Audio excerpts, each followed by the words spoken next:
how much does it cost to purchase your first property in my market of Surrey, BC? Well, it's kind of hard to tell because if you read the news, they're going to tell you that it will take 37 years for you to save up the down payment. But that's just not true. In today's video, I'm going to tell you exactly how much you need to save and have in the bank in order to purchase a property, and also where all of that money will go. And of course, if you are a first-time buyer in BC and you want to purchase a home in Surrey or in the Fraser Valley, you can book a call with me right now down below using the link in the description at a time that works best for you. And at the exact same time, please go ahead and subscribe so you can find out that no, it doesn't take 40 years to save for a home at 10% of your salary, because you're not going to buy your first home for $1,660,074 like this article in the Daily Hive suggests. Let's start off with the fact that most homeowners need to start on the bottom rung of the property ladder. Like I did, for example, when I bought this small 2-bedroom apartment for $138,000 in 2005. But we aren't in 2005 anymore, and yes, the average Surrey apartment is now $515,000, of which there have been 6 recent condo sales for exactly that price over the last little bit, one of which was at 10822 City Parkway, a 2-bed, 2-bath, 865 square foot unit built in 2008. So now to get your foot in the door of home ownership, first, you're going to have to start with the down payment. In BC, you can put as little down as 5% on your purchase price up to $500,000, and then you need 10% of the balance up to $999,999. After that, you need 20% down. So to buy our example property, you'll have to come up with $26,500.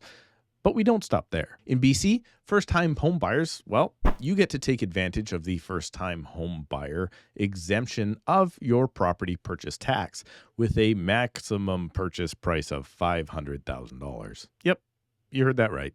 You, the first-time buyer, are buying too expensive of a property to get your first-time home buyer tax exemption because, well, the government hasn't updated that tax grab since 2017 when home prices were half of today's current value. But no worries, there is some relief up to $525,000. So in this case, you will only have to pay $4,980 of the transfer tax, effectively saving $3,320 if you are a first-time buyer. And that in itself is worth a click of the like button. Now, I assume you will want to have a home inspection, so set aside another $550 for that. Your first year of Strata home insurance will likely be at least $750 or maybe a little more. And then you're going to need to pay for lawyers to convey the title from the old owner into your name. So let's set aside about another $1,500. So now we are at $32,780 if I did my math correctly. So don't count on it. And you haven't paid for movers yet or new internet connections. But actually, there could be a hitch because, well, lenders, they know all about the random costs that are associated with moving. And usually they want you to have a little bit more money set aside. In fact, most of them want you to have 1.5% of the purchase price in hand on top of your down payment. So in this example, you would need $26,500 in your account, but then the banks would say you would need another 1.5% or $7,725, which equates to a total of $34,225. And well, that will give you the advantage of not moving in with absolutely zero left in your bank on moving day. But don't think just because you put down $26,500 as your down payment that you're only going to now owe $488,500 on the day you move in. That's because you bought with less than 20% down, so now you're going to need mortgage insurance, otherwise known as CMHC, and that premium will be rolled into your mortgage. No, you are not allowed to pay your CMHC premium upfront. It gets rolled into the loan. And in this example, that insurance is $19,539, meaning that you now owe just over $508,000. And this alone is probably the biggest reason that you should plan to be in your first place for at least 5 years. Because at that point, maybe you will have paid down enough on your mortgage and gained enough equity to pay out the mortgage when you go to move and also pay the real estate agents. But don't worry.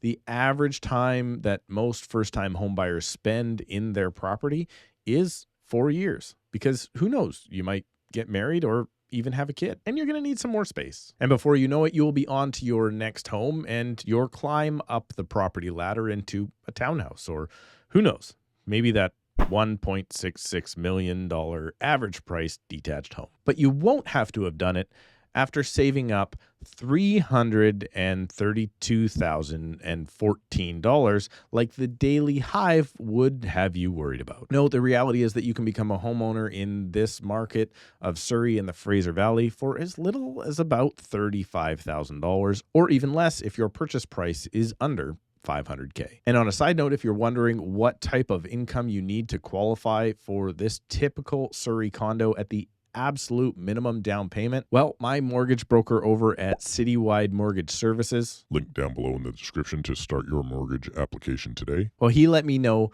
that as of shooting this video, with a 5-year fixed rate at 4.95%, qualifying, mind you, at 6.94% due to the stress test, that you will need a household salary of a whopping $121,600 in order to qualify for that loan with no other debts. And that would put your payments at $2,926 per month, plus strata, property taxes, and utilities. And I do understand that, well, today's first-time buyer, it might have to be a couple if they're looking for a 2-bedroom. And if you need help finding your first place in my market, go ahead and book a call with me right now using the link below. Thanks for watching, clicking the like button, subscribing, and we'll see you in a couple of days.